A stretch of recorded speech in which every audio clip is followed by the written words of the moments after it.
Welcome back, everyone.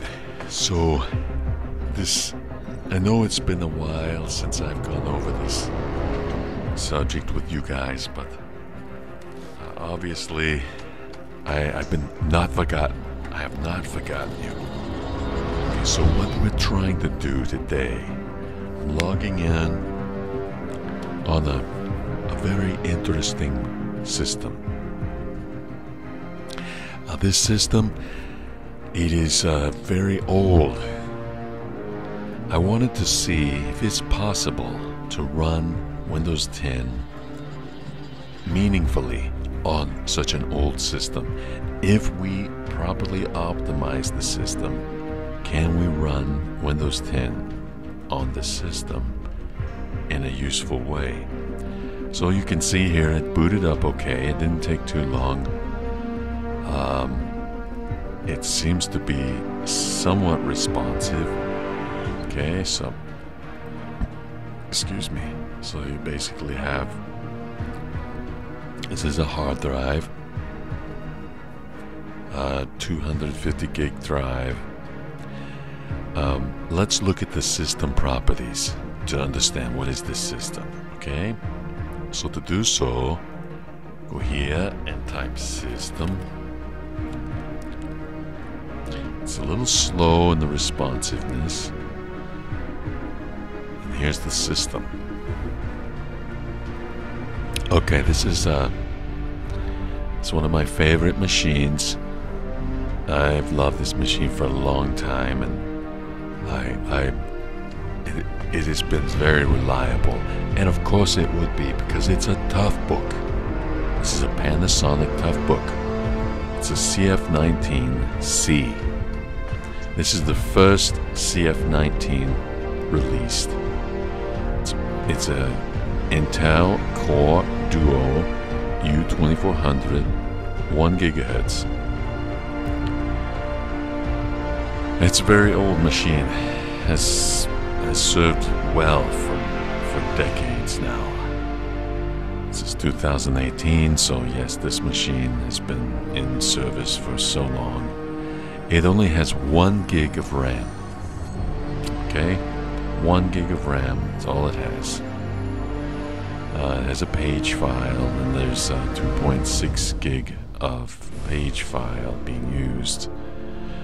The hard drive on this is an SSD.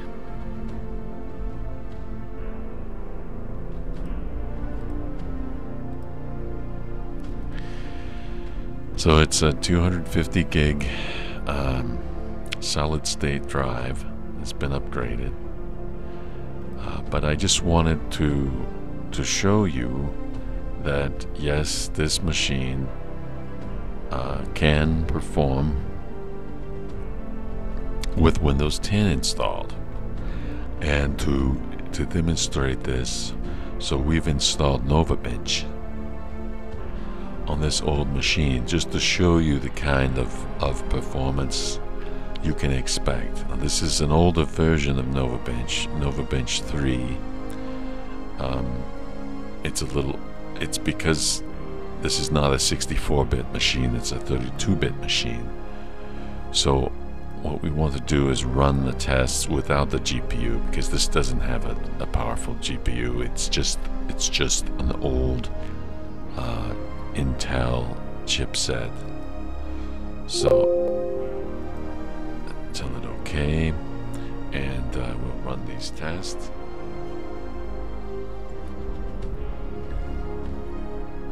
It's not too shabby for an old machine. It keeps, you can see it's doing something. It's responsive.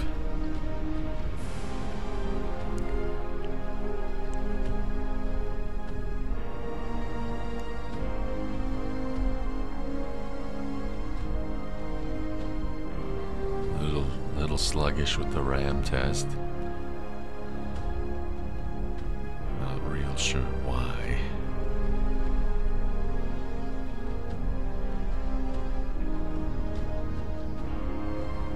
And once we're finished with this, I'll take you through the optimizations that were applied to get this machine functional. in Windows 10. So this is Windows 10 Pro. You can download Windows 10 Pro installation at Microsoft, and if you have a Windows 7 or Windows 8 activation code, you can use this code for Windows 10 Pro. It still works, and you can activate Windows 10 just like last year. So here we have a RAM score of 80. We have a CPU score of 93.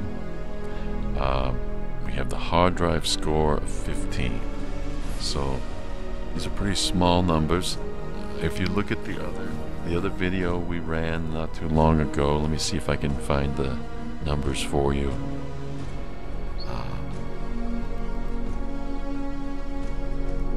Let's see, 1 second.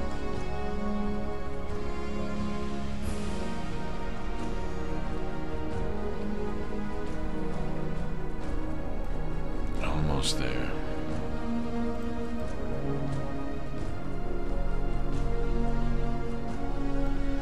So, in our last video series, we ran the Overbench on a much more powerful machine. You can see this is a Core i5, and if I zoom on through, I think we can look at one of the bench tests here. So here you can see this machine is substantially more powerful with their scores. Disk is almost double, 59. GPU's very high, of course that has a powerful GPU. The RAM we see is, let's see, RAM is almost twice as much, more than twice as much at 195. And the CPU score is insanely higher. 93 is the old score versus 486. So there you have it. This is a very old machine. It's only dual core. It doesn't have any of the hyper-threading or any of the features of the new machines, but basically it continues to be a functional machine even with Windows 10 installed. And here we can take a look at the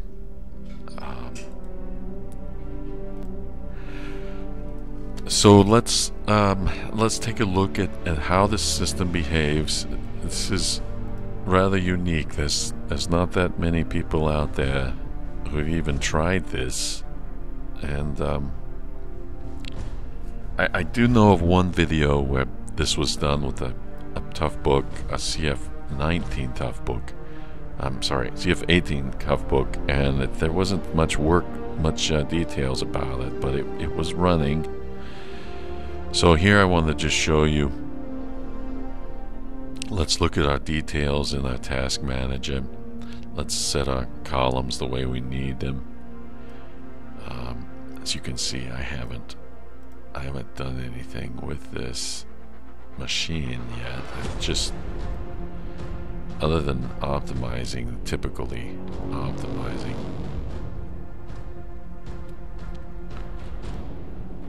And so let's just look at our system process.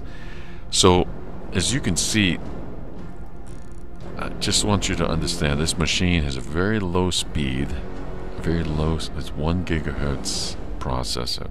It's a 9-watt processor, very, very low power. This is the value of this machine. It has very good battery life. And of course here you can see the machine is still trying its best to keep the system idle process on top. But when you have such a low speed, a processor, only dual core, it's very difficult to maintain a high system idle process, because those processors are very small. They have very few cores available, and so they have to constantly keep jumping around and doing the things that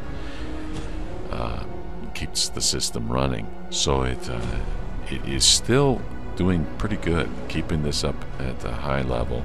And this is our measure of responsiveness. Okay, I don't know if you want to go back and look at some of the other videos, faster Windows 10. Keeping this as high as possible will give you the best system responsiveness, and that's what we're trying to accomplish here. So it is possible, you're seeing it here now, that you can run Windows 10 on a very old machine. In this case, it's a Toughbook, the first CF19 generation Toughbook. Let's bring up the system properties one more time here.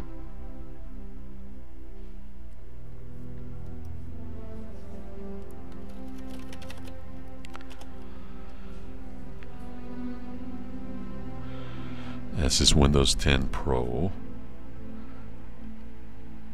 and this is the machine. It's got legacy BIOS mode. It's a dual core 2400, 2 cores. It only has 1 GB of RAM. That's all that's installed. You can install up to 4 GB on this machine.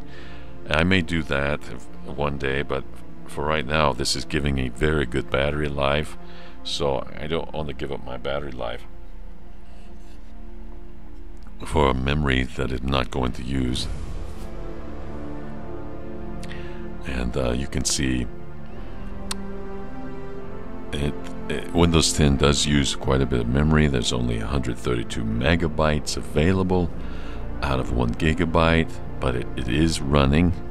It did install successfully. So I think, quite frankly, this is very amazing that we are still functional here. I can browse the web. Let's give you some examples of the speed. So just using Edge, browse it, works quite well. Just so you can see the kind of speed here. It's not too shabby. You can watch the feed at MSN feed here, and it isn't too bad.